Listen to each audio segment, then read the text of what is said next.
McMaster's opponent, John Warren, joins us now from the streets of Myrtle Beach, South Carolina. Appreciate you being with us, sir. Thank you. Good afternoon. Glad to be here. Afternoon to you. I don't need to tell you this. The president's got long coattails in South Carolina. It was his tweet that helped knock off a sitting U.S. congressman in a primary election. How are you going to combat the vice president and the president? Air Force One makes an awful lot of noise when it comes to town, stumping for your opponent. Well, the president is very popular in South Carolina, and I can assure you that this is not a referendum on him. South Carolina supports the president. I support the president. But this is a referendum on Governor McMaster and his failed leadership. He's been a partner to a criminal for 30 years in Richard Quinn, who is his chief consultant. We're ready for a change here. We're ready for someone with competence who's going to represent the taxpayer, and that's why I'm running. I've heard that accusation before, and in one of your sound bites and a lot of your interviews, you say people are tired of the corruption. That's a pretty serious charge. Are you actually saying the governor himself is corrupt? And if so, what evidence do you have?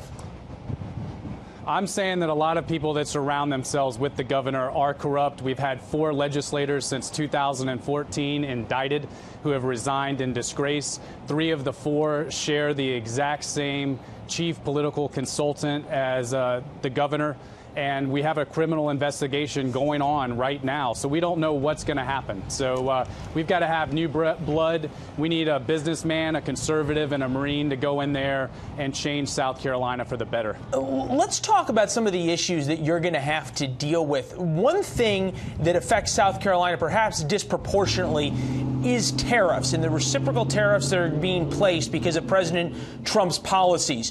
Are you going to be able to stand up to the president and say the tariffs might be good for him, but they're not good for South Carolina? I think the president's done an amazing job with tax reform, with getting a Supreme Court justice, with ending the Cold War in Korea. One area where I would disagree with the president on is the tariffs, and Governor McMaster has also disagreed with the president on that issue. We have so much industry down here. I was with a company in Somerville not too long ago. They import over 100 tons of steel a month. And they have to do that because the American steel industry is not up to code, up to par, and tariffs really hurt people in South Carolina. Well, as you noted, Governor McMaster, who calls himself a friend of President Trump's going down there to stump for him, wasn't enough to change President Trump's mind. What would you do differently to protect people in South Carolina from the tariffs you just said were so damaging? Well, I mean, I look forward to working with President Trump come January when I'm governor, and I think I'll have a great working relationship with him. When you look at my resume with compared to Governor McMaster, I'm the businessman. He's the career politician. This is his 8th statewide race. And, Mr. Warren, I appreciate that, but what arguments are you going to take to the president that are different than the arguments that Mr. McMaster, quote unquote, his friend took, and why should the president then listen to you? Well, I think what I'll do is I'll try to show President Trump the industries that are affected with the tariff. I expect to have a great relationship with him, and that's what leaders do. They share ideas, they actually show evidence, and that's what I'm going to do as governor.